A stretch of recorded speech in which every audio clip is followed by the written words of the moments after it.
With a little extra work, you can save lots of money when it comes to your future travel. And here to talk with me about that is Haley Tulitsky from Cook Capital. Haley, welcome. Hi, Bob. So it's great to have you back. You recently wrote an article about this very topic for Retirement Daily, and as usual, we're eager to have you walk us through it. Sounds great.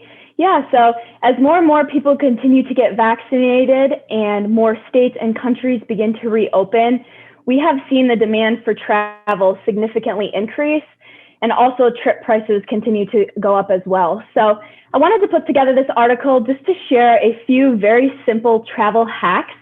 And all that means is sharing some easy strategies to save money when it comes to booking your next trip.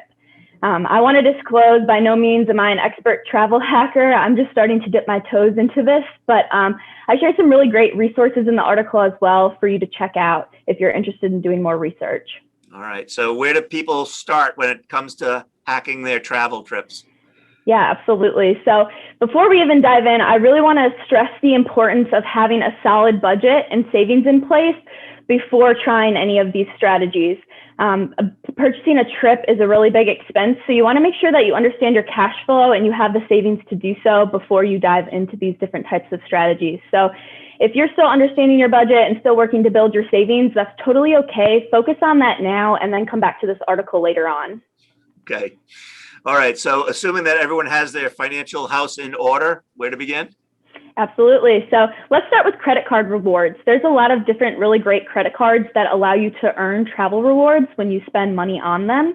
Again, I really want to stress this strategy is only if you are paying off your credit card bills in full each month and you don't have any outstanding credit card debt. So you want to make sure first that you check your credit score. Credit Karma is a free resource you can use to ensure that you're going to get approved for the credit card that you apply for. If your credit score is not where you want it to be yet, that's okay. Let's work on that first. So make sure that you're paying off your credit card bills in full each month. You're leaving your longest and oldest credit line open because your length of credit plays a factor into your credit score. And you're also not maxing out your credit limits or applying for new credit while you're trying to build that score.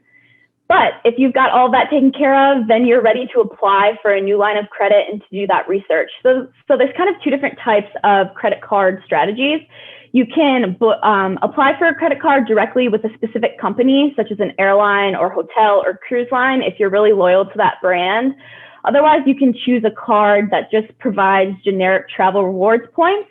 And through those, you can, redeem those points for airline miles, hotel stays, and even cash back in some instances. So you want to think about what rewards are most important to you and then research a card that gives you those benefits. Yeah.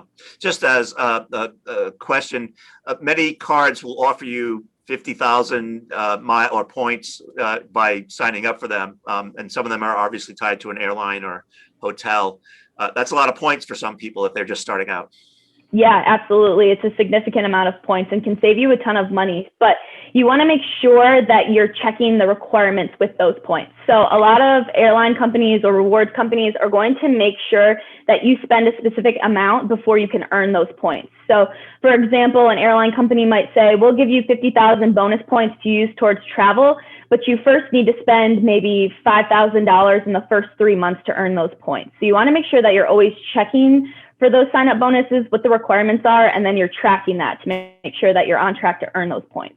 All right. So what other steps are there in the life of a travel hacker? Absolutely. So you also can track your flights, which is really important. So if you're 1 to 4 months out from booking your trip, I really recommend tracking your flight to see if the price was going to decrease.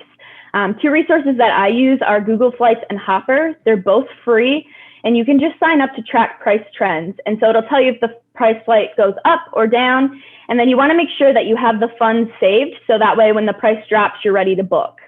And these resources also will tell you the best day of week to fly. And also, if you're flexible with your plans, they can also tell you the different airlines that are best to fly with and different airports as well. And then there are lots of resources out there where people are just dedicating content to this topic. Any thoughts about that? Yeah, so I mentioned a few in my article. There are so many really, really great resources out there. Again, I'm not an expert in this field, so take the time to do the research. And my favorite thing to tell you guys is always keep your personal situation in mind. Advice is not one size fit all. So some of these expert travel hackers might be doing some strategies that you're not ready for or may not apply to you. So again, always keep your situation in mind when doing your research. All right. So Haley, I have to ask this. What's your future travel plan? Any place in mind? Yeah, I'm hoping to stay in the United States for the next couple months, but booking a trip to Cancun next year, hopefully. And I did so using airline miles. So really great strategies out there and a lot of great ways to save some money. All right. Well, I've got my sights set on Barcelona. I was supposed to go there last March and we had to cancel the trip. So that's on my to-do list first and foremost.